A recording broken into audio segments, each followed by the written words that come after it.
Маркиза оказалась на улице так же, как и многие другие кошки. Ее просто выбросили. Привезли на машине в незнакомый поселок и оставили на дороге. Оставили потому, что стала не нужна. Хозяин держал ее для кошачьих боев. Но с возрастом кошка стала проигрывать, перестала приносить прибыль и была выброшена, словно сломанная игрушка. Люди наигрались. Маркиза всю свою жизнь сталкивалась только с жестокостью. Сколько раз она билась на арене. Исход такого боя лишь один. Либо ты убьешь, либо тебя. Толпа ликовала, когда кошка умирала в когтях более сильного соперника. Людям хотелось больше крови, больше адреналина, больше денег. Сколько раз сама Маркиза выходила из боя победительницей, но еле живой от многочисленных ран. А теперь стала не нужна. У нее не было желания броситься вслед автомобилю, на котором уехал хозяин. Не было желания искать свой дом. Она шла, сама не зная куда. Просто шла. Навстречу попадались люди. Многие пугались ее грозного вида, обходили стороной. Несколько раз собаки облаивали, но издалека. Ближе никто не решался подойти, но она не обращала внимания. Вдруг она услышала странные звуки. Она остановилась. Возле магазина стояла девочка лет 9 и плакала. Двое подростков 15 лет отбирали у нее деньги. «Отдайте, это папа дал на шоколадку!» Пыталась забрать девочка у хулиганов свою сумочку. «Ути-пути, папа дал!» Передразнил один из них, рыжий верзила. «Еще даст!» Он оттолкнул девочку, та чуть не упала, и заплакала еще громче. Мимо проходили прохожие, но никому в голову не пришло заступиться. Все спешили по своим делам. Маркиза, может, до конца не поняла всего происходящего. Ее не учили защищать слабых. Только свою территорию, если залезет чужой. Она просто подошла к девочке. Парни побледнели. Она, оказывается, с кошкой. «Валим!» И хулиганы, бросив сумочку, поспешили на утек. Девочка сначала не поняла, что произошло, почему ее обидчики вдруг ретировались. Потом заметила кошку, которая стояла рядом, задумчиво глядя куда-то вдаль. «О, ты спасла меня!» Ребенок обнял мощную шею кошки, прижался к морде своей мокрой щекой. Маркиза опешила. С ней никто так не обращался. Она совершенно растерялась и не знала, что делать. Впервые за свою жизнь она оказалась поверженной ребенком. Кошка засопела и попыталась освободиться. Девочка разжала объятия и стала гладить ее по голове. «Хорошая киска», — приговаривала девочка, разглядывая многочисленные шрамы на морде и плечах. «Тебя, видимо, били, да?» Она не знала, какую опасность тает кошки подобной породы. Ни одному взрослому не пришло бы в голову вот так взять и подойти к чужой кошке. Девочка, закончив обнимать свою невольную спасительницу, побежала в магазин. Вскоре она появилась, но не с шоколадкой, а с сосиской. «На, кушай, ты, наверное, голодная», — протянула она угощение. Кошка очень деликатно, одними губами взяла сосиску с маленькой ладошки. Девочка ушла домой, помахав ей на прощание. И снова Маркиза осталась одна. За один день в ее жизни произошли два переломных момента. Она осталась без дома и нашла друга. Впервые в жизни ее обнимали и ласкали. Это нашло отголоски в ее кошачьем сердце. Ведь она не была злобным существом с рождения. Такой ее сделали люди ради своей выгоды. Любое живое существо как емкость. Чем вы его наполняете, то и получаете.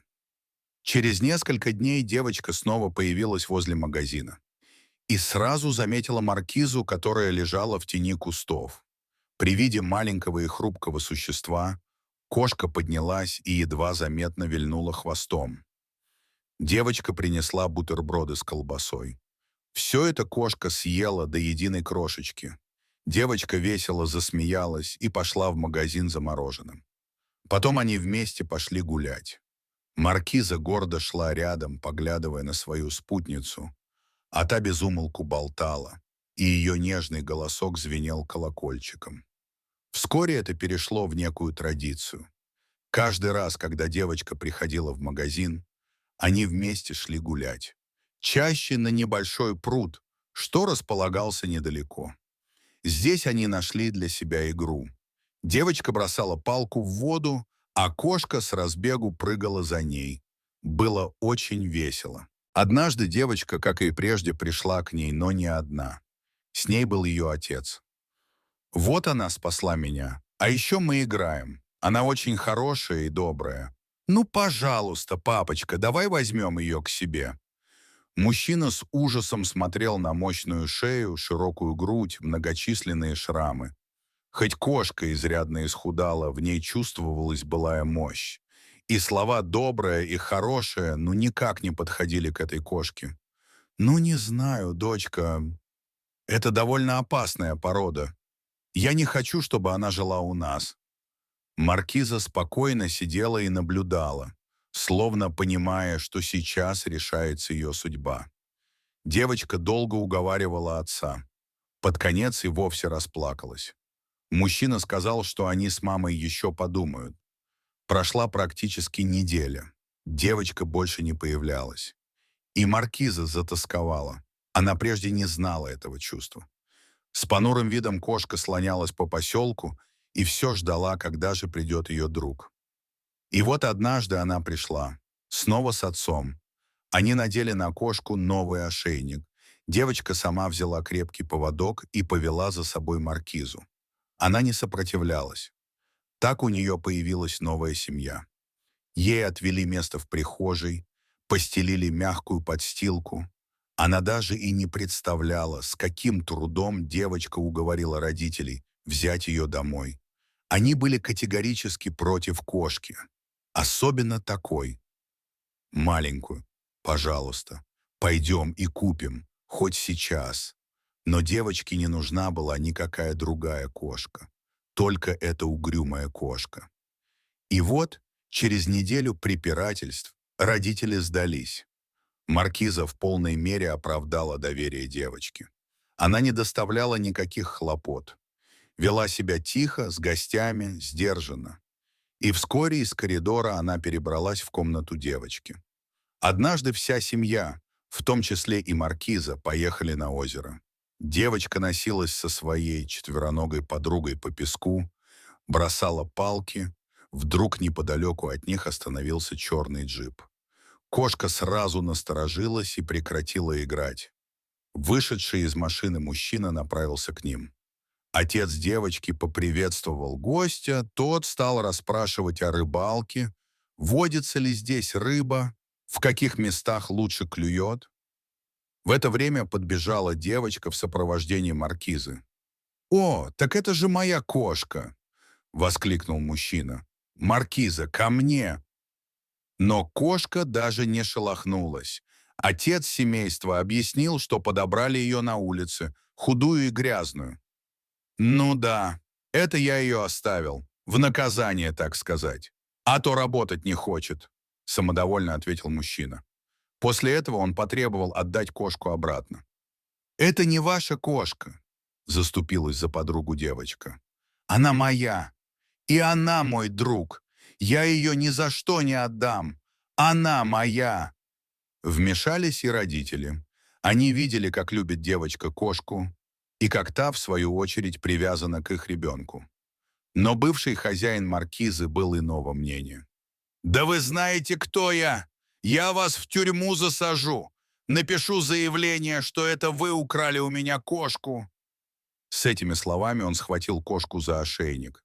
Девочка зарыдала. Но в ту же секунду, ловко вывернувшись, Маркиза бросилась на мужика. Тот заорал и упал на песок.